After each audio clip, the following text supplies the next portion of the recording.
Kaip prijungti savo techniką prie GeoFace sistemos. Nuo šiol pagrindinėme GeoFace lange rasite naująjį skirtuką. Šalia užrašo laukai rasite įrangą. Čia paspaudus, kur matote žaliąjį klaustuką, nuo šiol rasite savo įrangos sąrašą, tai reikia ją prijungti. Spauskite viršuje dešinėje pusėje ant savo elektroninio pašto adreso. Įsiskleidusiame meniu rasite naująją telematikos opciją.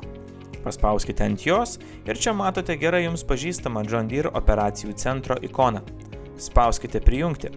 Įvedę savo prisijungimo vardą ir slaptažodį, pamatysite lentelę, kurioje prašoma, kad jūs suteiktumėte prieigą GeoFace'ui pasiimti duomenis tiesiai iš operacijų centro.